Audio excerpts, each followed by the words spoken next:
L'kutei Sicha is Chelek Yud Ches Shelach Aleph, a very geschmack Sicha. It's a Rashi Sicha, but like often happens, the entire Rashi is coming to explain, a small Rashi is coming to explain a certain idea, and literally every word of the Rashi lends to the explanation of this idea. It's one Nekuda, but it's reflected in every word of Rashi, and when you come to the end, it's beautiful. I made a chart. I put it up. It will be put up on the website.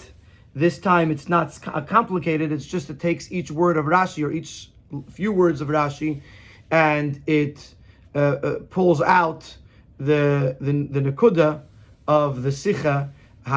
What is the explanation of those words? So it's going to be on the website under Sikum HaSicha Tavlas Sikum, a summary chart. Okay. In the beginning of the Sedra, Rashi quotes the word Shlach lecha anoshim, send for yourself, or send according to you, people. When is mefarish, and Rashi explains. Why is the parsha of Meraglim and the parsha of Miriam juxtaposed? Because Miriam was punished on the account of speaking. Shadibra ba'achia, she spoke about her brother. Urishayim alolu, and these Rishayim ra'u, they saw the leilak chomusar and did not take the lesson. This is Rashi's explanation. Daarvan verstehen, we have to understand. As von dem was norin gezählte Erter bewahren der Rashi dem Tam von Smichas HaParshis, it was discussed previously, including last week's Sicha Ba'aleischa Aleph, that since we only find on very few occasions that Rashi explains the juxtaposition of Parshias, is muchach as derech hapshat derech Rashi v'perushi alatere is kinkashenit farvosayin and davke di Parshis muchas. So this tells us, the fact that Rashi doesn't usually address it, tells us that al pi pshat, following the basic understanding of the psukim, just the idea of why two things are next to each other does not raise a question.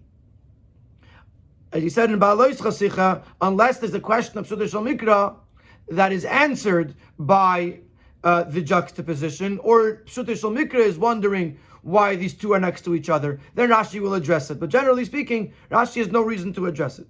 The halachas kam v'kama, most certainly, when the parshiyos kumen al seder azmanim, when the parshiyos are written in chronological order, then for sure there's no reason to address it. Is it moving, but it isn't done? So therefore, that immediately raises the question in our case. The Mefarshim fragen, and as the Mefarshim actually ask, since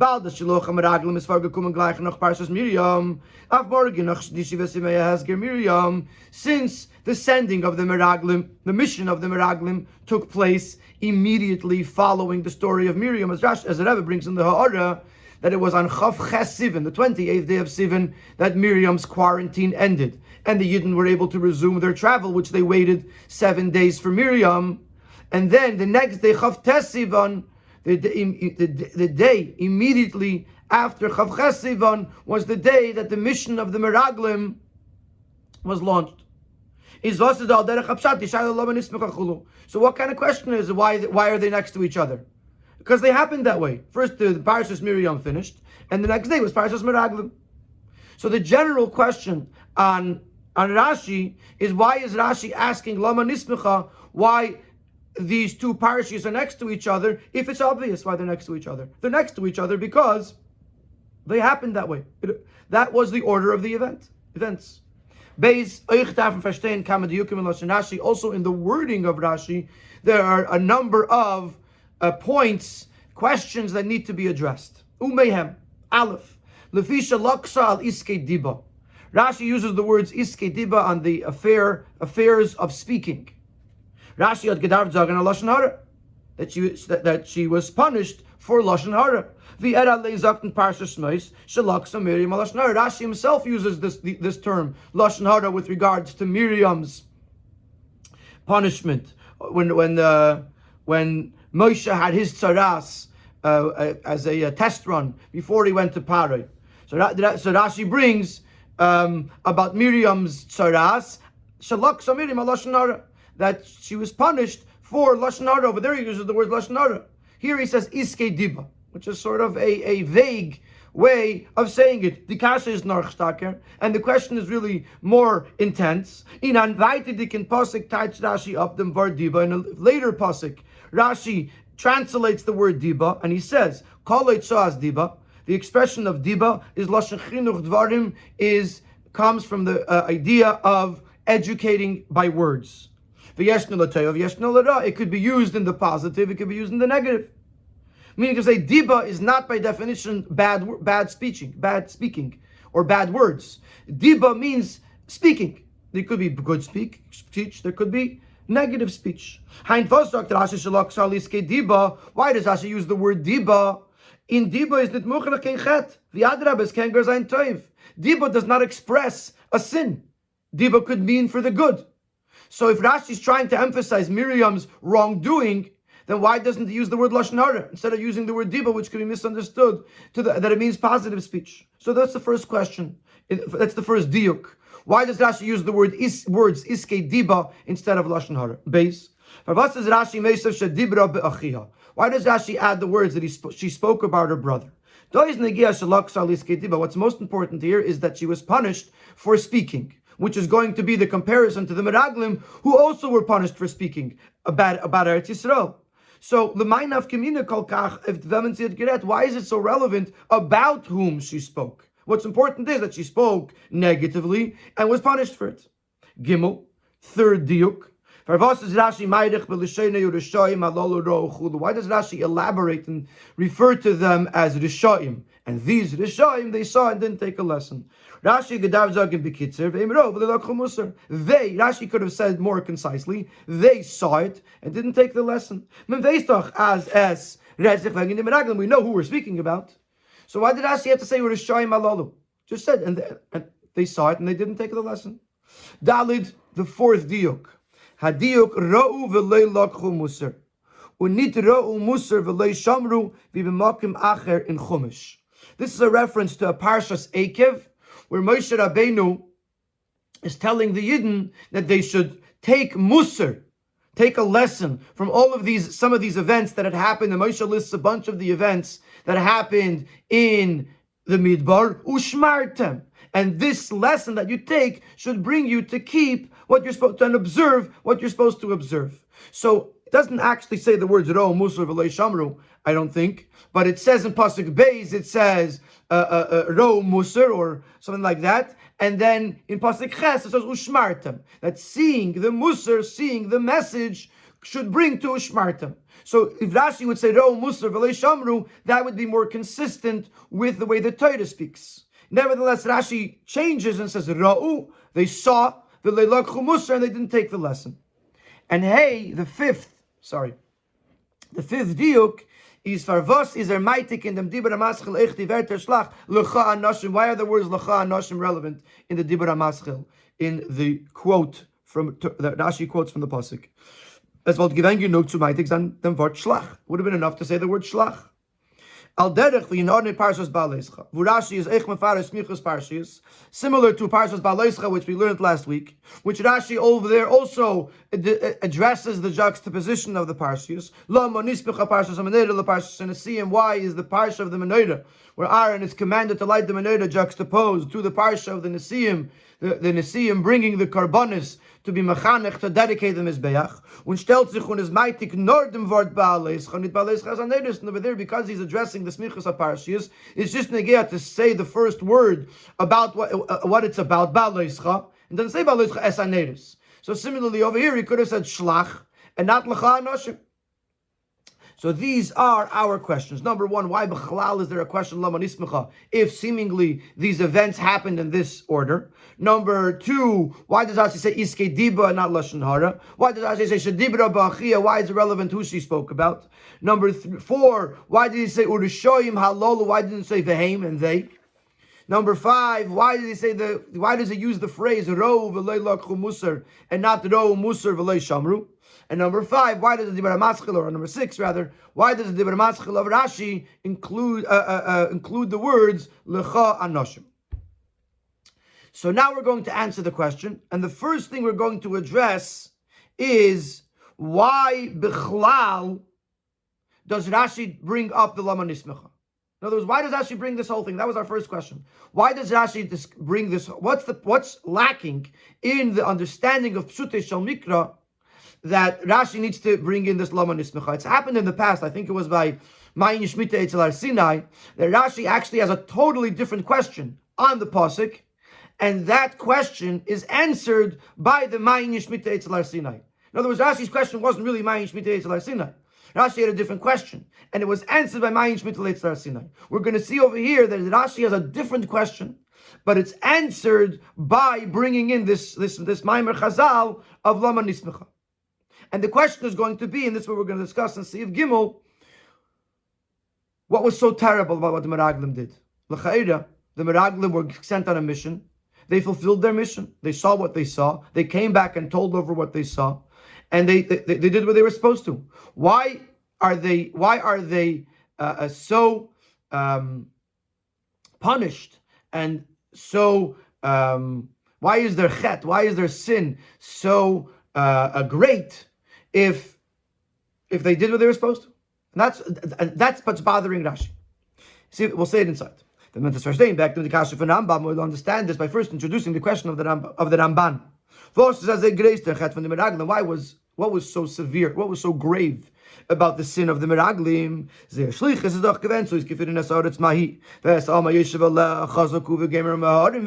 Their mission was to find out what type of land it is, what type of people are living in it, are they strong, what type of cities are they, is mapishim u'machatos, what is their incredible sin over here, was they that they conveyed the truth, was they which they had seen as azha'am, that the nation is strong, and the cities are large and fortified. What's the big deal? They came and they said what they saw. So he's going to say, like many Mefarshim say, maybe the problem was their maskana. That they didn't just say, we saw this, and that. They said, Loi nucha lalos. They concluded that we can't go up. And the Rebbe is going to say that that's not the problem here. That the sin consisted of the fact that they said it is a city, a land that consumes its inhabitants. Or the fact that they added to what they saw, they concluded as we can't go up because they are too strong, they are much stronger than us. The Ramban himself already refuted that. Before they said these words, and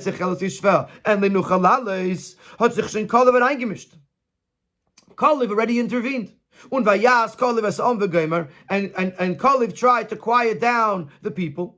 Is moving from them, so we understand from this as the Friede Efes Kiaza Gamer Va'arim Gamer, the earlier words of the Meraglim, even just conveying the facts, relaying the facts that the people are strong and the cities are fortified. Those words already were improper. So the question is, what's wrong about relaying the facts that the people are strong and the cities are strong? More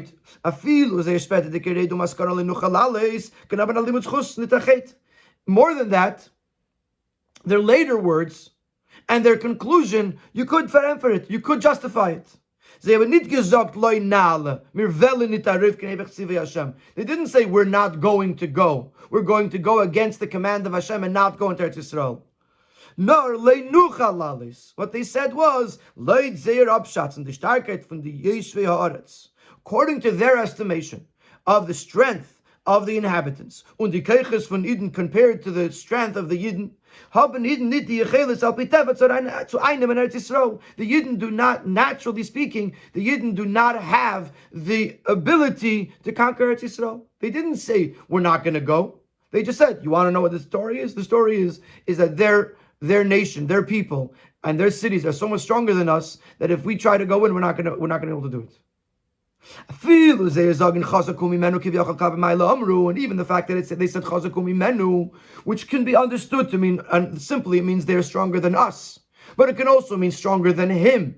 And as one of the Mefarshim was saying, as brought in Rashi, that they were speaking about Hashem, that they were saying that the people of Eretz Canaan are stronger than Hashem.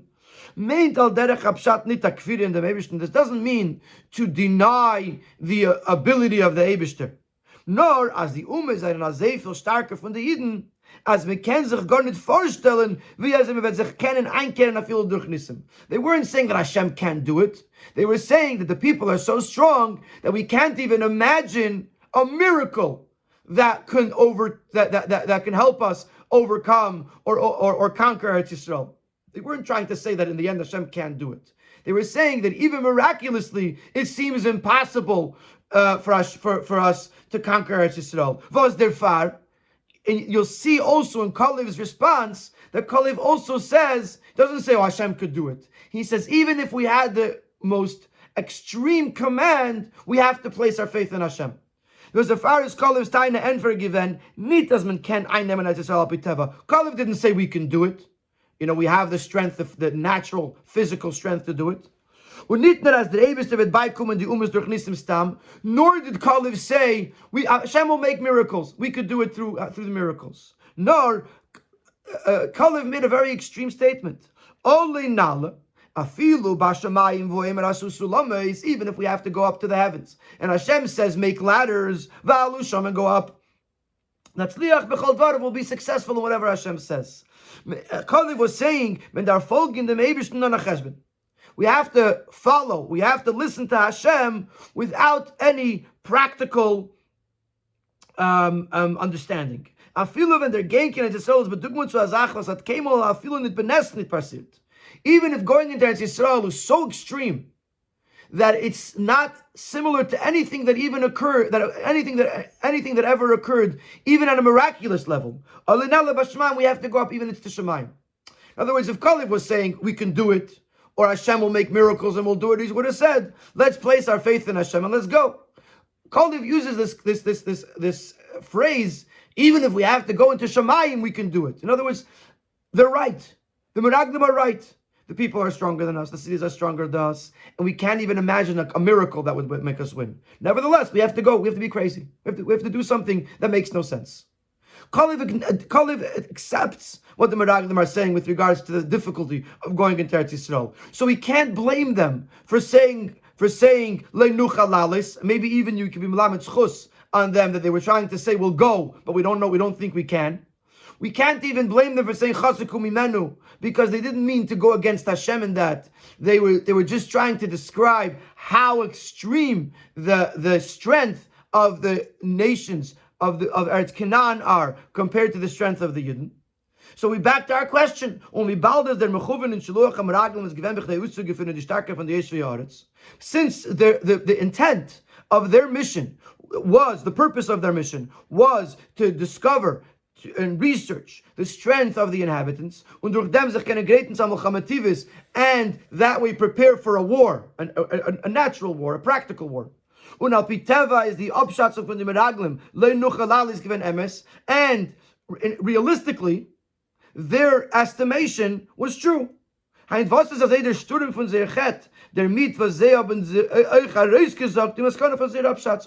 So why is their sin so grave? Because of the fact that they actually shared the conclusion of their findings. That's what's bothering Rashi. Rashi is wondering, we're going to see in this parsha that the Meraglim did something terrible. And there's going to be punishments we're going to see mentioned later in the Sikha. You know, Rashi's wondering, what's so terrible? They were sent on a mission, they came back, they did their mission. What's the big deal? And it is this question that Rashi comes to respond to answer by bringing in this other question of why the Parshas Meraglim is juxtaposed to the Parshas Miriam. The Smiches HaParshas Gitzu Verstehen in was is Bastan and the Chet Meraglim. The juxtaposition of the Parshas helps us understand the gravity of the sin of the Meraglim. Their beard and them. And now we're going to begin to understand the sin, the problem. The fact that Rashi asks the word even though that the events happened consecutively, chronologically in this order, is vile. The reason Rashi has this question is because al pipsu the mikra darf man amol mafsik sein zwischen zwei parshiyos chach as al pi seder zmanim when they gedarf stem smichos zelazeh. Rashi holds that there are certain times that two parshiyos, two events that occurred one after the other, still need another parsha to separate between the two. Al derech Rashi Yachim, if I was going to free her by the parsha of Vayibin Seyarim, as Rashi said just last week in the parsha of Vayibin Seyarim, the Lama Nichtav Kan, why was it placed over here? To separate between two negative stories. The story before and the story after are both negative stories. So Rashi says that really Vayibin Seyarim belongs elsewhere, but it was placed over here in order to separate between two negative stories. Similarly, in our case, B'shas learn the two parshas, Parshas Miriam and Parshas Meraglim, and Enoch the Tzveite. When you learn these two parshas, one right after the other, both are discussing, both are telling a story about Lashon Hara. Kemen aber na gewaltig in Tos und meinen as Miriam und die Meraglim seien in derselben Darge Chas Shalom. One can make a terrible mistake and say that Miriam and the Meraglim are on the same level. Chas v'shalim, oder al kol panim enlich und samuch zela zevetechanim, or at least to say that they are similar one to another. Miriam and the Meraglim are similar to each other. That would be a problem, and therefore he's going to say that there should have been a hefsek. The Rashi is wondering, saying, Lama nismicha, why did the Torah put these two things one after the other if it was going to cause us to possibly think that there is a similarity between the status of Miriam and the status of the Meraglim? He's going to say, well, how can you compare? The Miriam gets all the honors in the world, besides for her tzara, she's honored that the Yidden wait for her for the 7 days. And the Meraglim get the opposite. The Meraglim get Misa, and the Yidden get Misa, die, and the people have to wander in the desert for 40 years. How can you compare the two? Even though you see the difference, the extreme difference between the two by the outcomes of their sins. But Miriam is Miriam. By Miriam, you see that even after she was quarantined, the people didn't travel until she came out of her quarantine. And as Rashi says, this was an honor that the Eibishter gave to Miriam. Conversely, by the Meraglim is the Meraglim themselves died in the plague. The whole Doir is going to die over the next 40 years or 39 years in the Midbar. And even their children are going to survive this, but they're going to have to wander in the desert for 40 years. So you're going to say no one's going to think that Miriam and the Meraglim are on the same level if Miriam gets all this covet and the Meraglim have to die and all of these punishments. But that would not be a sufficient proof to separate them, to identify them to be on different levels, because one can say Ados is niter farbas to Meraglim seine given Rishoyim. That's not because they were wicked, nor weil durch nit sein Zoy bediburam seinen alle nichsel geworden im Ride Hashem und nit weil gegen Eretz Yisrael. The actions of the Meraglim, or the speech, the words of the Meraglim, caused the rest of the Yidden to sin, to rebel against Hashem, and to not want to go into Eretz Yisrael. Mashen came by Miriam was ir lashon hara is given blaze an inyan prati. By Miriam, her lashon hara was a private matter, and therefore it didn't have the results, the negative results that the Meraglim had, and therefore she wasn't punished like they were punished. But you might still think that even though their outcomes were so different, and therefore their results were different, but they themselves are on the same level or on a similar level, and that's how the Torah juxtaposes them. So the Rashi is saying, why doesn't the Torah make a hefsek, a separation between the two, to let the students know, to let us know that we shouldn't compare Miriam and the Meraglim?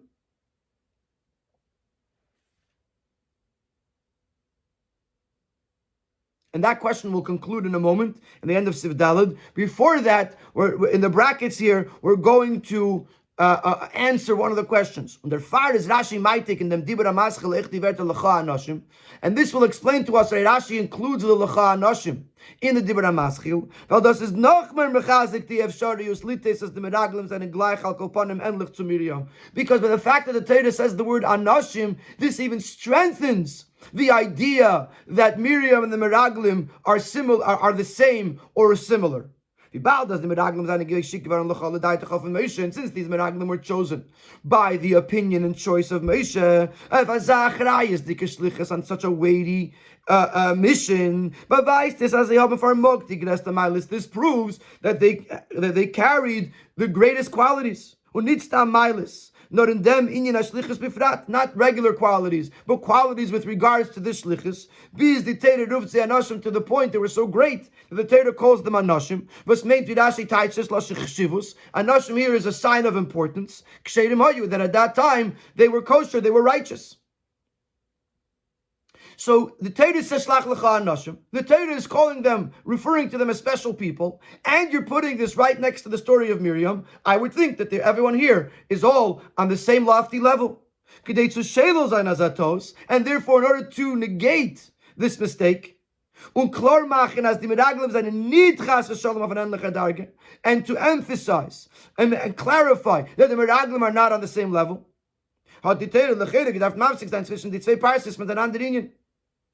the Torah should have made a separation of another idea, another Vayibin Sayah or something, drop it in between Parshas Miriam and Parshas Meraglim, just to clarify that these two people, not two people, but Miriam and the Meraglim are not on the same level. The Rebbe fragt Rashi, Lama Nisbach Parshas Meraglim, Parshas Miriam, and this is the significance, this is the meaning of Rashi's question, why are these two Parshas juxtaposed? How can you put these two Parshas next to each other if it lends a negative light to Miriam, that we might think that Miriam is on the same level as the Meraglim? That is what Rashi is. Why Rashi says Lama Nismecha. In other words, why B'chalal does he address this whole idea that was explained in Seif Gimel? Because Rashi has a question: what was the Goydel Achet? What was the gravity of the sin of the Meraglim if they were just fulfilling their mission? But to explain the question, Lama Nismecha, that we explain in Seif Dalid, that what's bothering Rashi is how does the Torah place these two parshias, one right after the other, if this puts Miriam in a negative light, that one might think that she's on the same level as the Meraglim. Of them and Rashi, Seif Hey and Seif Vav, we're going to answer that there were two parts, two elements within the story or of Miriam that is very similar to the story of the Meraglim, and therefore the Meraglim should have learned from Miriam and didn't, and that's the Goydel Achet. The Goydel Achet is not just that they came back and said what they said, but the Goydel Achet, the gravity of their sin, is that they didn't learn from Miriam. And they could have learned from Miriam because in certain elements, the stories have similarities. And two of these similarities are going to be discussed, one in Seif Hey and one in Seif Vav. Of them and Rashi, because Miriam was punished on the account of her speaking, and these Rishoim saw this and did not take the lesson. The Torah juxtaposes the two parshiyos in order to convey to us another level in the severity of the sin of the Meraglim, which will explain to us, according to Pshat, the gravity of their sin. As they just had an opportunity to take a lesson. They didn't take the lesson. Der Musser is given nicht in an Öfen, als man hat ihm gedarft, rauslernen, durch reintrachten sich in was man hat gesehen. And over here we're answering the question of why, which we asked earlier, why Rashi used the word Lakchol Musser. He's telling us this lesson here wasn't a kind of lesson that you have to delve deeply into it and learn something out of something else. It was there for the taking. They just had to take the lesson that was ready and waiting for them. Von dem was eben gedarft nehmen Musser von Meister Miriam, and from the fact that they should have taken the lesson from Meister Miriam, is muchach as die Chatoim sind in demselben Zug. That the sins, okay, no, let's pause for a second, because I want to fear this. First of all, I said Hey and Vav, I meant Vav and Zayin. Vav and Zayin is gonna talk about the comparisons. In Seif Hey is the introduction. Seif Hey is telling us the answer to the question. Why was Parshas Miriam next to Parshas, why is Parshas Meraglim next to Parshas Miriam? If it puts Miriam in the negative light, the answer is because it teaches us the Goydel Achet. It tells us what the great sin was. Why was their sin so grave? Because they could have learned the lesson and they didn't. Before we get to the comparisons, first of all, he answers the words Lakhu Musar, why Rashi says the words Lakhu Musar, not Ro Musar v'lo Shamu. The answer to that is because the lesson was so clear, it was so available that they just had to take it. They didn't have to delve into it and study it. Just to take the lesson. In the next two paragraphs, he's going to explain the words of Rishoyim Alolu, why Rashi emphasizes that they were Rishoyim. From them was they have a gedarf nemen Musa from Ma'aseh Miriam. From the fact that they were expected to take a lesson from the story of Miriam, is muchach as the chatoim zayin in themselves sug. It's obvious that the sins were in the similar categories. They're farkim and the Musa shlilu from chetam meraglim from the shlilu from chetam Miriam. Therefore, you can take a lesson of what not to do in the case of the meraglim from what Miriam wasn't supposed to do. The fire is verstandig the Esav of Adgosh of Rashi of Urushoyim Alolu. And therefore Rashi has to emphasize the words Urushoyim Alolu, which was one of our questions in the beginning. Why does Rashi have to say Vehem and they? Why does Rashi have to emphasize that they were Rishoyim? That in Mitbavarin Rashi is clarifying as the Vergleich zwischen the Murais when they made the Parshias, that the comparison between the two events, that of Miriam and that of the Meraglim, is nor b'negei adam chet. It's only with regards to the sin, that the event and the sins that were done are comparable. Aber b'negei dimension is nitztam chaytim v'chulu. But with regards to the people at play here, the Meraglim versus Miriam, not only were they sinners, not Rishoyim alalu, they were Rishoyim, they were wicked. Heipich betachlis, the polar opposite von Miriam, was mat erst besmichas gelernt, that's kavod chalak la'amakim, which we just learned about Miriam, that she was given honor by Hashem. So in other words, we didn't yet get to the comparison, but there's going to be comparisons between Miriam and the Meraglim, which is why they were supposed to learn the lesson and they didn't. But Rashi Bavarim Zurishayim Alolu, just because there was a comparison, or there are comparisons in the events that occurred, there was no comparison in the people who are being discussed. So we already answered a number of questions. We answered the question of what is Rashi asking Lama Nismicha. And Rashi is asking Lama Nismicha, he's asking why not make a separation between Miriam and the Meraglim to identify the difference between them. We addressed the Leilakhu Musar, because all they had to do was take the lesson. It was ready and waiting for them. We addressed the Urushoyim Alolu, because Rashi wants to emphasize that even if the events are similar, the people are not. But now we have to go back to understand what the comparisons. And that's going to be hinted to us in the words Iskei Diba and in the words Shadibra Ba'achia. Vav. So let's take one thing at a time. And in order to understand that, we have to ask a question. We have to ask, it's not understood. What was the sin of Miriam? What did Miriam's sin consist of? The fact that she spoke about Moshe with regards to his wife that he had taken, that now he had divorced his wife, it was true. He divorced her and caused her distress. Miriam was not trying to speak negatively about Moshe. As Rashi says clearly, she didn't mean to speak in his shame. She just didn't properly estimate the level of Moshe as much as she should have.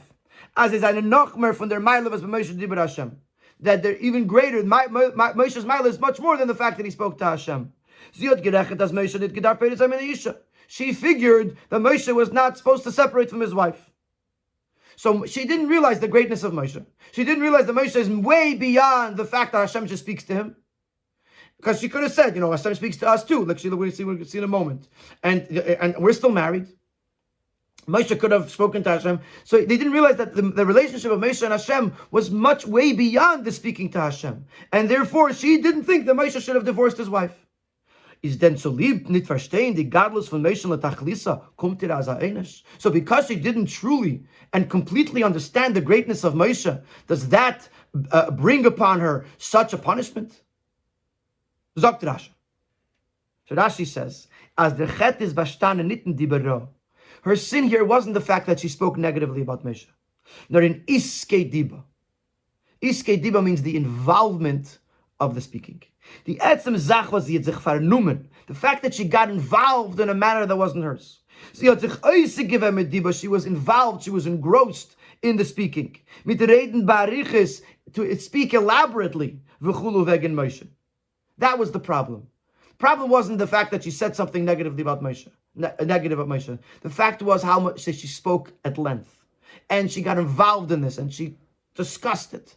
That was a problem. And he explains. When Miriam saw a conduct of Moshe's that she did not comprehend, she didn't understand, she shouldn't have gone around to speak about it, and in such an involved way.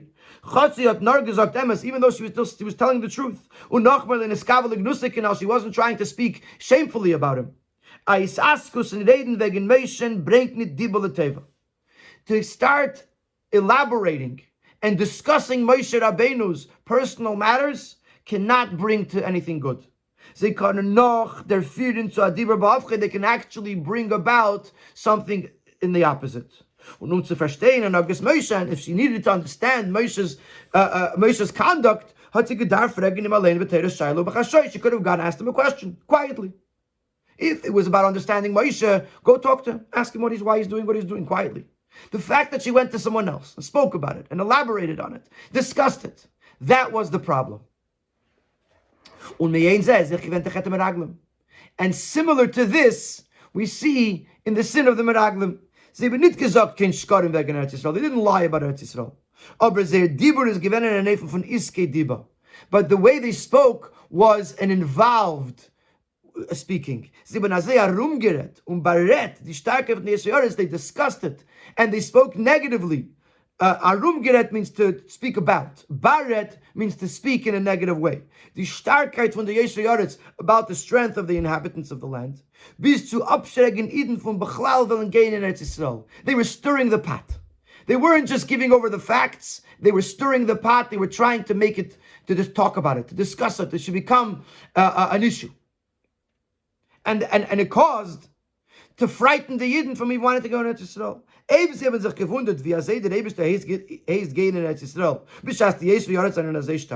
they were wondering, how does the Eibster expect them to go into Eretz Yisrael if the inhabitants are so strong? They could have spoken about it in short. They could have said, let's call a meeting. There's a problem. Other Pashas fragen by Moshe, or go directly to Moshe and ask him. The Yisaskos, the involvement in this, the iske diba, the stirring the pot. Discussing the strength of the inhabitants. Bis zu the point of concluding that we can't go up. The only outcome could have been that it would lead the Yidden to a rebellion and to say, let us appoint a leader and go back to Mitzrayim. So there's a comparison here. Miriam was saying the truth, but she got too carried away with it. Too much talking. Meraglim did the same thing. They were telling the truth, but it was too much talking. It was too much involvement in discussing it rather than doing their job, giving over the details, maybe quietly to Moshe or even to the Yidden, but saying the facts and walking away. So that's one nekudah. Now we understand that answers the question why Rashi uses the words iske diba, because Rashi is saying the problem here wasn't lashon hara. If they would have just come and said something negative, okay. The problem was iske diba, the involvement and the elaboration in the talking. That was the problem. Zion. In Sif Zion, we're going to discuss another issue of Miriam's that the Meraglim could have learned from. Wie kommt es taka as Miriam soll sich äußig seine Diba of Moshe? And we are going to ask another question to lead in to understand this other detail. How is it actually that Miriam should taka come to speak about Moshe Rabbeinu? Miriam was a holy Jewess, and she knew, we said before, she didn't fully comprehend the greatness of Moshe, but she knew that Moshe was a special person. She knew that Moshe took the Yidden out of Mitzrayim. She knew that Moshe gave the Torah. She knew who Moshe Rabbeinu was. He was Rabbeinu. So how is it that Miriam comes to speak about Moshe?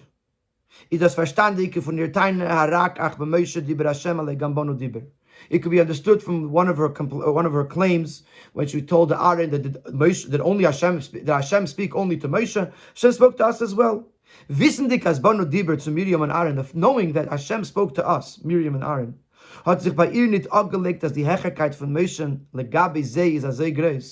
she couldn't comprehend that the greatness of Moshe is so beyond and so much greater than hers, to the point that even if it causes that the Isha Akushish, this beautiful woman of his, that he would be free from the commandment of spending time with his wife, to the point that he totally separated from her. She couldn't grasp it. In other words, she saw Moshe, she understood that Moshe was great, but she said, I'm also great. So how can Moshe, how much higher can Moshe be than me that he should be allowed to do something like this? Meyain says, given by the Meraglim, and similarly what happened by the Meraglim. To them, it made sense that since Moshe chose them, al pi Hashem, according to the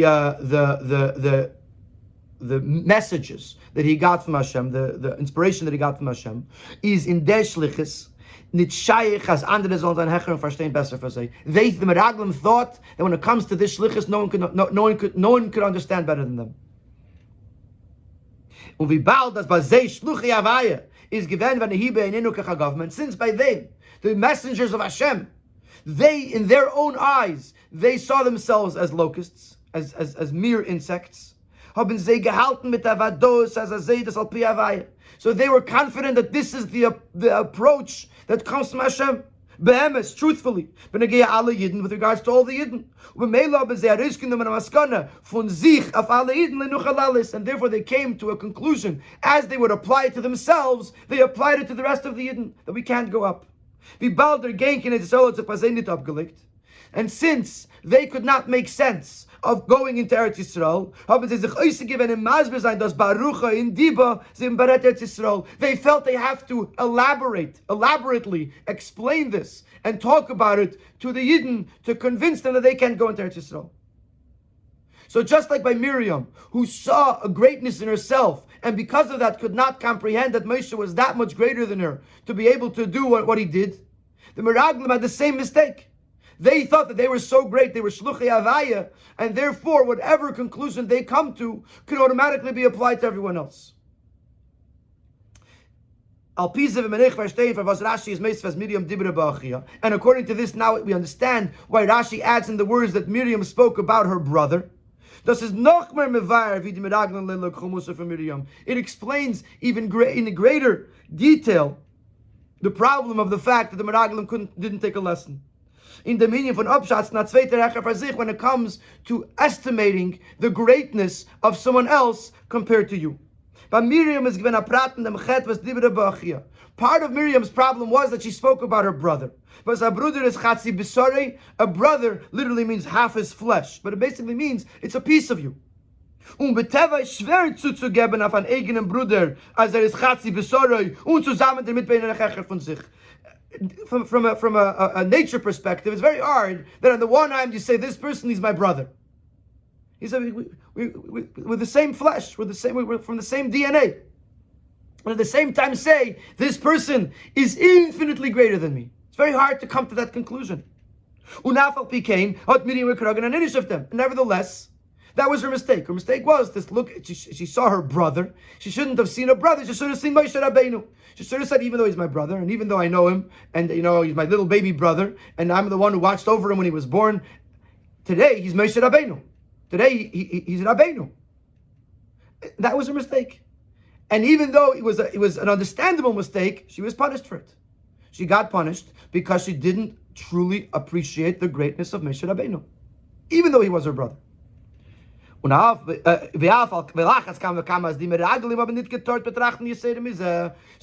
the Meraglim should have known from this that they shouldn't think more than that. As the alle Yidden,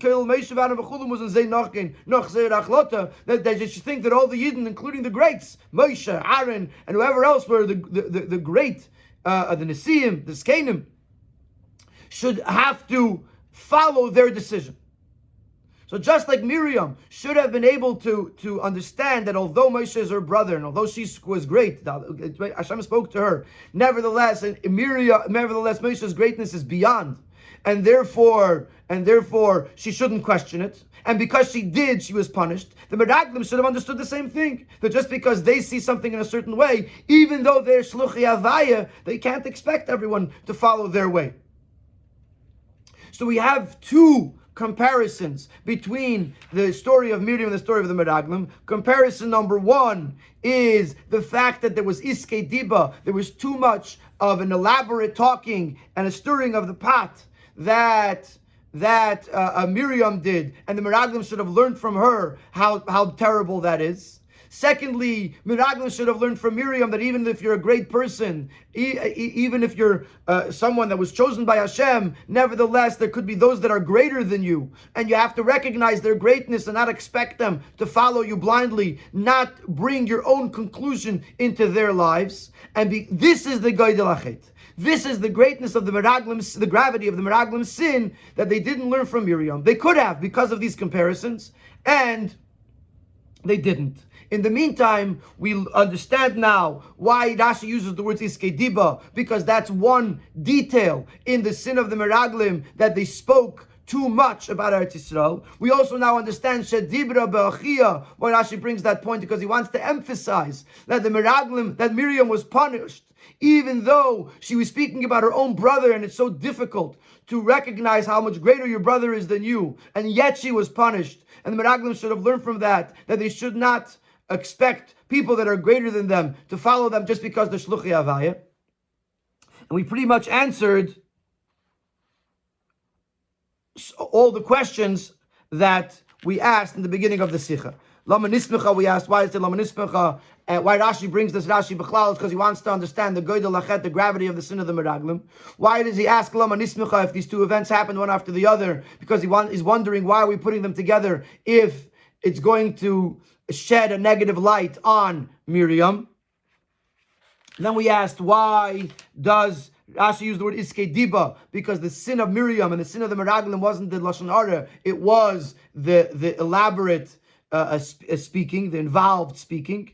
Then we asked the question, why does it say Shedibra Ba'achia? Like we just said, he wanted to emphasize the fact that Miriam should have recognized the greatness of Moshe, even though she was great and Moshe was her brother.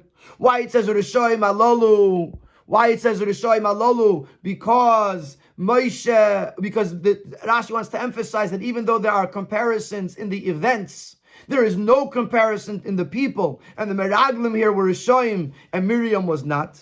Why did it say Ro v'lei lakchu musar? Because Rashi wants to emphasize that the musar, the lesson, was so easy to take, and therefore the fact that they didn't shows on Goydel Achet. And why does Rashi say Lacha Anashim? Because this emphasizes this question that because the Torah refers to them as Anashim, one could have thought that they're great and as great as Miriam, and therefore the question is Lama Nismecha, why not separate the two to emphasize the difference in level between Miriam and Meraglim? So we've answered all of our questions, and we now understand what Rashi is trying to do. He's trying to explain to us the Goydel Achet. The Goydel Achet of the Meraglim is not so much that they fulfilled their mission, but the way they did it, they should have learned from Miriam, and they didn't. There's one more Nukudah that he's going to bring over here, which we didn't ask, but he's going to ask the question on the word Ro'u. Why does Rashi say Ro'u v'lei lakchu musar? Because they didn't take the lesson. Why did Rashi emphasize the Ro'u? The fact that they saw something here. And that also will be understood based on what we were saying until now. Another point could be pointed. Not one more thing could be pointed out in Rashi. They saw and they didn't take a lesson. The word ra'u is superfluous. As a Gedar Stein, could have just said these wicked people did not take the lesson. And will understand this by introducing a general question in the story of the Meraglim. What did the Meraglim discover by visiting Eretz Yisrael? Und if they feel as das hat sie erschrocken bis zum Teine lenucha lalis, that it frightened them to the point that they said we can't go in. The all the basic things that they saw over there, that the nation is strong, they knew it earlier. Varum, Aleph, for Aleph, number one, even in Mitzrayim, they knew what's going on in Eretz Canaan. Rashi, the Rabbi brings in 57 from the Ramban, it's impossible that they didn't know in Mitzrayim what was going on in Eretz Yisrael. Eretz Yisrael Mitzrayim was, let's say, the superpower. But Eretz Yisrael had 31 nations. It was a place that was a focal point of the world. Everyone knew what was going on in Eretz Yisrael. Certainly the Yidden knew what was going on there. Beis, another point is Beshiras Hayam and Oz Yashir. Haben alle Yidden gesagt, no meigu kol yesh v'Knan. They said the people of Canaan melted. They knew about all of the inhabitants of Canaan. Und sehr stark and how strong they were. Otherwise, there's no greatness that they were melted. If they were weak, they melted. The fact that we're praising Hashem that the inhabitants of Canaan melted means, although they were so strong, they fell away. And there are other reasonings why we should know that why the Yid knew what was going on in Eretz Canaan. Nevertheless, until this point, they were ready to go to Eretz Yisrael. So what happened in Canaan on their journey that all of a sudden changed their mind? Is there beer in them? The explanation is as follows. According to the Chemaimer Chazal, that you cannot compare seeing to hearing. As long as they had merely heard the strength of the inhabitants.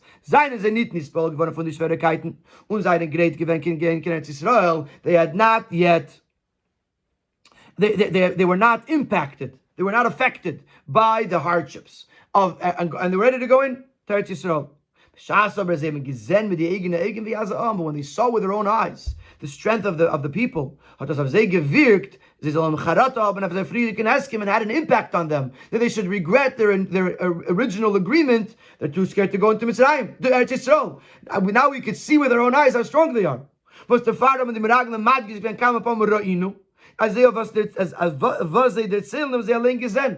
That's why they emphasized numerous times. We saw this. It wasn't just we hearing about it in the news.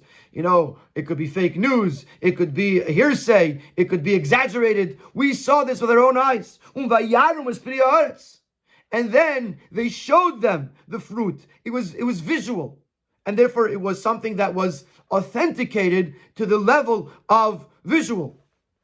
Und therefore Rashi madgish sein. And therefore Rashi emphasizes. They saw this. Also the lesson of from Miriam, they saw with their own eyes. Since they saw what happened to Miriam,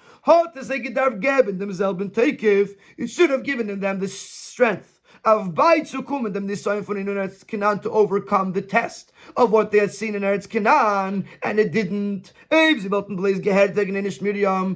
they had just heard about the punishment of Miriam, we couldn't demand of them why didn't they take the lesson. Because what brought them to sin, to be afraid of Eretz Yisrael, they saw. And the strength that they needed to refrain from being afraid, from sin, they only heard it. So then if they had only heard about Miriam, we could have said, 1 second, after they saw what went on in Eretz Yisrael, hearing a story about Miriam is not strong enough to override what they saw themselves in Eretz Yisrael. Is Rashi Madgish? Ro. Rashi emphasizes they saw the story of Miriam. Also, the strength that they got, that they could have gotten from Miriam to not sin, was also given to them on a visual level. V'afal became l'chumusa, and they still didn't learn from it. So now now it takes it by saying Rashi tells us another nekuda. He's saying not only could they have taken a lesson from Miriam, and they didn't. They did iskei diba, and they thought themselves on to be on a very high level, and they didn't recognize the level of the people that they were talking to. But not only that, but they actually saw the lesson that they could have learned from Miriam, just like they saw what they saw in Eretz Yisrael, and it didn't work. And that's the Goy de Lachet. That's why the sin of the Meraglim was so strong. Siftes and Yud is going to take us into Inyanim Ufloim, some of the wondrous ideas, the wonderful ideas. In Chelek HaHalacha Shebetera, in the Pirish Rashi, L'chidudei al Koponim, Ubahaktim HaShayla. But now we're going to, we've answered all of our questions, we understand the Rashi, but we have one thing that's bothering us, and it's actually going to touch upon a halachic discussion, which is actually very interesting. But first we have a question like this. At the end of the day, it still doesn't fully explain to us how the Torah can juxtapose the story of Miriam to the story of the Meraglim. Miriam, which throws suspicion on Miriam as these to the Meraglim, that she's somewhat similar to the Meraglim. So there's a commandment that you should be clean from Hashem and from Yidden, which tells us that we shouldn't even give off the impression of uncleanliness or of wrongdoing even to a Yid. Hashem knows everything, but even a human being, and even if you did nothing wrong, but you should still always look clean to the other person. Never give off an impression to someone else that you did something wrong. A perceived wrongdoing is also wrong. So now, how could the Torah put Miriam next to the Meraglim if it creates a perceived wrong on the part of Miriam, that we might think that she's on the same level of Miriam, even though we understand what we said until here, that we're trying to explain the Goy de Lachet, but it still doesn't explain how can you hurt Miriam along the way. L'cheda kim an enferen. L'cheda we can answer al pi shitas Rashi v'perushi al Torah, by following the shita of Rashi, that Rashi holds v'derman da Omar as Torah Megillah Nitna. That there is one opinion that holds that the entire Torah was written at the end of the 40 years by Moshe Rabbeinu. There's another opinion that holds that the Torah was written part by part. So Rashi holds like this man Amar, Megillah Nitna, part by part the Torah was written. Moshe the parsha Moshe immediately transcribed each parsha. But the Fiza is Mistaber Lemer. So according to this, it makes sense to say, as der Onheib from Parsha Shelach, at the beginning of Parsha Shelach, alles was es vorgekommen in demselben Tag, Chav Tes Sivan, everything that took place that day, Chav Tes Sivan, like I said earlier, Chav Ches Sivan is when Miriam leaves quarantine and the Yidden begin to travel. Chav Tes Sivan is when they finished this traveling. They camped and set up the Mishkan, and then they came to Moshe and they said, we want to send Meraglim into Eretz Yisrael. So whatever happened on Chav Tesivin, umidem hat sich verendigt der Shlach Lecha, which is how the Shlach Lecha ended, der Shikin, und die Sheiches von Moshe in der Shlichus, the sending of the Meraglim, and Moshe's involvement in it. So what we're saying is like this, that the beginning of Parsha Shlach, which means the sending of the Meraglim, and Moshe Rabbeinu's involvement in it, it makes sense to say, hat Moshe Rabbeinu was es given as Zariz Chulu, gleich verschrieben, kedei nitz ophalten dem Zukommen von nach a Parsha in Teres Bichsav. Moshe was quick, and therefore as soon as in other words, the second part of the Meraglim story happens 40 days later. Moshe's not going to wait 40 days for them to come back and see what happens and then write the whole Parsha all at once. Moshe's going to write it right away. So Chav Tes Sivan, he said Shlach Lecha, and he picked out the Meraglim. We're going to go to Eretz Yisrael. Moshe immediately writes down this parsha. Now, just to give you a glimpse of what he's going to say, then we'll learn it inside. The Rebbe is going to point out that even though the two major events was the story of Miriam on Chav Ches Sivan and the story of the Meraglim on Chav Tes Sivan, there were thousands of minor events that occurred. I'm using the word major and minor, but let's take out those words. There were thousands of events that occurred over the course of these 2 days. You're talking about 600,000 men, just as many women, children, elderly. There was 3 million people or more. So there was many things that happened, many of which were commandments of Hashem. Al pi Hashem yachnu, al pi Hashem yisrael. So the fact is that in a certain sense, the two events didn't happen right after each other. It was one day and then the next day, but many things happened in between. The juxtaposition of the two parshiyos is the way Moshe chose to write it. Moshe chose to write these two one next to each other. And he's going to say is that what Moshe wanted was to remind the Meraglim what happened with Miriam so that they should learn from Miriam. Let's learn it inside. Moving to Pashat as jeder Tag bei Midbar Chelek jenem Chavchas und Chavtesiven and gewinn a Ribu Gadol b'Moed von Passierungen bei die Shishim Ribu Hagvarim und Keheina v'Cheina von Nashim v'Chulu. It's understood obviously that every day in the Midbar, including these 2 days Chavchas and Chavtesiven, the day that Miriam ended her quarantine and the day that the Meraglim were sent, many events occurred by the 600,000 men and women, etc. Befrat as this is noch zugekommen den Nasu v'Yachenu, especially since you have to include in this the journeying of the Yidden and the encampment of the Yidden, Piruk v'Hakamas HaMishkan, the dismantling of the Mishkan and the re-erecting of the Mishkan when they arrived to their destination, v'chulu, etc. Von dem Mirais is given a Ribu Gadol zwischen Yosef, Miriam, v'Chavchesivin, Kedem Siluk HaMishkan.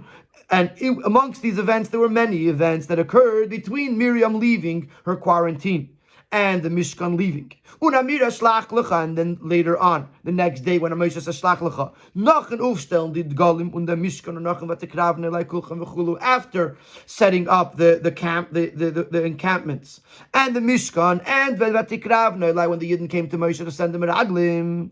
Tausender Passierungen haben Mafsegments zwischen Yosef, Miriam und Shluch HaMeraglim, thousands and thousands of events separated between the Miriam leaving quarantine and the sending of the Meraglim, including certain murais that were commandments of Hashem. Al pi Hashem Yisuv Yachnu, for example, the travels and the stops were according to Hashem. Bringing the karbanos and the Mishkan, which were also mitzvahs. So many things happened between these two things. The smichus is aber. So where do you see a juxtaposition? Is aber given in Moshe Rabbeinu's schreiben for Parshas Meraglim and the Parshas Miriam. When Moshe documents and transcribes the story of the Meraglim, he does it right next to the Parshas Miriam. And from this alone, there should have been the taking of a lesson. The Meraglim should have noticed that the fact that Moshe Rabbeinu is writing this next to, writing the story of the Shelach Lecha, right next to Parshas Miriam, is for them to take a lesson. Und der Fahrt men verguckt of them was bestellt die Parshas rein in a Mokim was nächsten Mokim Chashad, and therefore Moshe Rabbeinu overlooked the fact that negative light is being shed on Miriam, because he was trying to save the Meraglim from doing an Aveda. So our question here, and this is lechedudi, this is more like a more geschmacke way of looking at it. It's not necessarily the pashta pshat. But the question is, how do you put Miriam in a negative light against v'yisam nikiyim in order to teach us Goydel Achet? So he says it a little bit differently.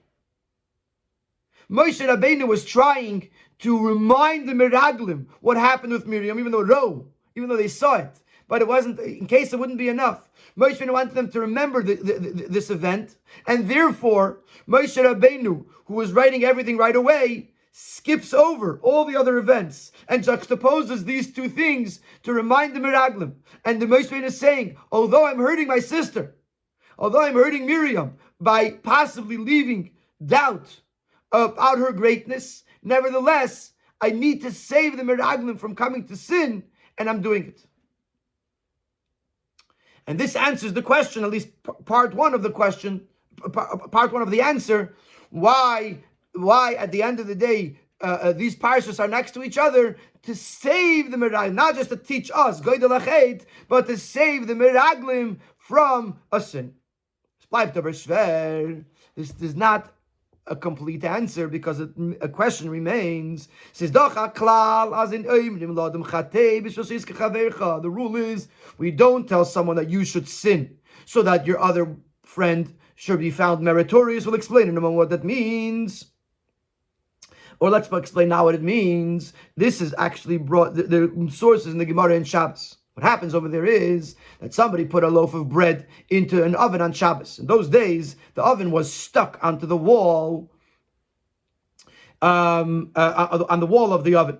So the halacha is that over there it says that someone who stuck if someone stuck a loaf of bread into an oven on Shabbos, we say we allow him to take it off, lirdoisa, to scrape it off, even though midrabanan scraping it off would be aser, because before the person comes to transgress a chiyuv chatos. In other words, if the bread gets baked, then it becomes the fact that he baked on Shabbos, and even though let's say it was a shogeg, as the Gemara will say in a moment, it's still a chiyuv chatos. So the Gemara asks, is it amazing? Is it a shogeg? If it's a shogeg, then who are we talking about? In other words, if he doesn't know that he couldn't do it on Shabbos, then why would he take it out? So the Gemara says in the end that it's talking about la'acherim, that the person who put it in did it b'shogeg. He didn't realize it was Shabbos, so he didn't know what he was doing. He didn't know, maybe he thought it was still Friday afternoon. It was a shogeg. And so we say we allow another person to take it out, even though taking it out is an isur d'Rabbanan, but that way you're saving the person who put it in from an isur d'Oraisa. So the Gemara asks, Maskiv lot of sheishes, how can you say that? We're not going to tell person B that he should do an Aveda, even a small Aveda, to save person A from a bigger Aveda. It's not fair. Person A did the Aveda. So why should person B have to do a small Aveda to save person A from the Aveda? That's what the Gemara says over there in Gemara Shabbos. So the question over here is like this. We're making Miriam sound like a chatei, like a sinner, in order to save the Meraglim from a sin. It's not fair. Why should Miriam have to be seen in a negative light so that we could save the Meraglim? But Varid Rashi Dishaila,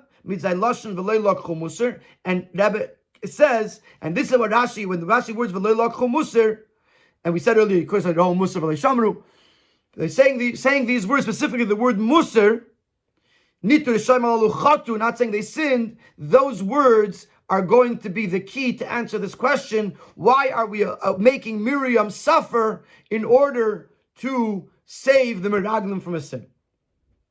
And that's what he's going to answer in Sif Yud. Kittel Kamon. In ein chulus yiske chavercha is Rashi mefarish. In that Gemara in Shabbos, Rashi explains what does it mean when you don't tell someone's sin in order to bring your friend to a merit. I'm purposely typing it cryptically because there's two ways to understand it. So Rashi says, we don't tell a friend you should do a sin so that you don't bring your friend to a severe punishment. Is nit move on. So the question is, Mecheda Rasha gedarf zogen as she yiske chavercha meint as chavercha vet nitzel werden von evers an achet chomer. For was sagt Rashi shleis chayv einish chomer. Rashi should have said, we don't tell person A or person B that he should sin so that person A shouldn't come to a bigger sin. Rashi didn't say that. Rashi says we don't tell person A to sin so that person B should be saved from a punishment. Means that he shouldn't. We say you should. We don't. We would think maybe what one might think maybe you say person A should try to save the other person from a sin. So we say no. You can't make someone sin to save someone else from another sin. But Rashi doesn't say that. Rashi says we don't tell a person to sin so that way his friend should be saved from a punishment. So there must be a diuk in that. There must be something that Rashi, the fact that Rashi focuses on the oynesh and not on the chait, there's a message there. Yes, Leimar. This is the halacha aspect. As kavanas Rashi is with the day in Teisvis. Ados was the Rashi holds like Teisvis. Ados was ein emrim chulu. The fact that we don't tell someone to sin so that his friend shouldn't reach another sin or a punishment is dafke when the ma'aser shel ha'isur kvar nasa. So only when the Isser was already done. But if it's talking about saving a friend from not coming to do not actually doing a severe sin, that is that we do say go ahead and do transgress a minor sin to save you from a major sin, save your friend from a major sin. I'll just give you a little bit of what Tosfos says. I think it'll help you understand it. Tosfos brings in a case of where a chaver, a Talmud Chacham, told an Amaretz that he could eat figs from his tree. And the Gemara over there says that that anybody who hears this is allowed to eat from the tree because we are confident that the chaver took meiser and the tree is okay to eat. Now there's a little bit of a problem here because when you take meiser, it's supposed to be min hamukaf. Min hamukaf means from what is gathered here, that you gather the produce together and you take meiser from all the produce that's gathered. Now, be'etzem geret, if you take meiser shaloi min hamukaf from something else onto this or from this for something else, it is considered meiser. In other words, the rest of it, that which you took meiser for, is not tevel anymore. You're allowed to eat from it, but it's not the right thing to do. So, what happens over here is even though the chacham, the chaver, is taking meiser shaloi min hamukaf, not because when still on the tree you can't take meiser from it. So when the Amaretz takes it off the tree, the chaver is taking meiser in his house, or wherever he's taking it. It's not with the stuff that's from the tree. So even though it's shaloi min hamukaf, we say it's better that he should do a isur, a klila, a minor isur of giving meiser shaloi min hamukaf, to save his friend, meaning the Amaretz, from eating tevel. So Tosfos then says, but when it comes to the case of the guy putting the food in the oven, the bread in the oven, we don't say that the person himself is allowed to take out his own stuff from the oven. Like the person who put it in, maybe he could pull it out from the oven. Say no, because by the case of the meiser and the tevel, no iser was done yet. He didn't need anything. The Amaretz didn't need anything. He's still picking the fruit. So therefore, since he didn't do anything, we tell the chaver, go right away and do an isura klila of giving meiser shaloi min hamukaf, not from the actual produce that's here. And that way you're saving the Amaretz from eating tevel. But in the case of the oven, where the bread already went into the oven, and now by doing nothing, the isur is going to happen automatically. At this point, we do not say that you should do a sin to save even yourself from a small sin, to save yourself from a bigger sin. So, b'kitzer, if there's a case where, or let me rephrase, when do we say that they don't sin to save yourself, other person from another sin, is when the sin was already done. Once the person did something, we say you can't now get involved. We're not going to make you do something small to save him from a sin that he already did. But if no sin was done yet, then we are going to say to the person, do something, save the other person from doing a big sin, even if it means you doing a small sin. Now Rashi's words make sense. When the father Rashi madgislei is chayiv einish chamer. That's what Rashi says, that we don't tell someone to sin to save the other person from a punishment. So madgizayin ados was ein neimer is not in the isik farnasa, because Rashi says we're talking about a case where the punishment, where the isur already happened. The only thing we can save him now is from a more severe punishment. We don't do that. When you want to save him from a punishment. That we don't do. But if you're talking about saving him from an isir, that we would 100% we would do. So this is a inyan in halacha, that according to Rashi, the fact that we say is only after the isser was already done. But if the isser wasn't yet done, we would advise a person to be over on an isura klila, on a minor isser, in order to save someone else from doing a much greater isser. Now, if we go back to the story of Miriam, we understand how Teda is allowed to place Miriam in a suspicion by juxtaposing the Parshias, weil von der Parshas Miriam mit dem Meraglim gedarft ablehnen und verhitten sich. As they sein, because there was a chance that this would stop from the Meraglim from approaching this, from even beginning the sin. At this point, they hadn't sinned at all. And there was a chance that it would save them from sinning. And if there's a chance to save someone from sinning, we do say chatei. And therefore, even though it was affecting Miriam negatively, nevertheless, to save the Meraglim from sin, we were willing to do this. And this is hinted to when Rashi uses the word musar. The reference to Musar is again, like we mentioned at the beginning of the Sikha, in Parashas Ekev, where Pasuk Beis it says about seeing the lesson, and Pasuk Ches it says Ushmartem, that by seeing the lesson it will protect you, or it'll teach you to protect yourself from doing an Aveda. So Farhiten na Menschen es soll nicht kommen zu Achet und bringen zu Anagi Yeshara. The idea of Musar, of the lesson, is to bring the person to watch himself, that he shouldn't transgress a sin, and he should stay on the straight and narrow. And that's what Rashi says the word Musar, so that way to explain to us that even though Miriam was being affected negatively, but nevertheless, when it comes to saving someone from from actually transgressing an Isser, we're ready to forgo Miriam's covet.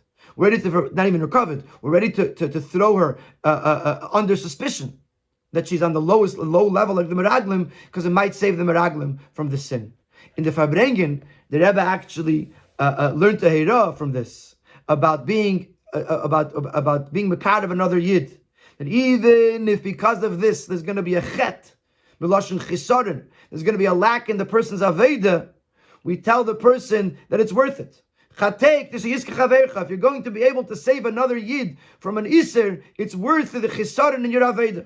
The Yadir as the Rebbe would often say, that when you help another Yid, is Nasim, Moiche, Velibay, Zakim, Elefam Mukach. That it ultimately benefits the Yid. And like we see with regards to Miriam, that although there was a story, Bignusa, something that spoke of her shame, nevertheless, it added an extra parsha in the Torah. Extra shtickle Torah was added to the Torah because of Miriam.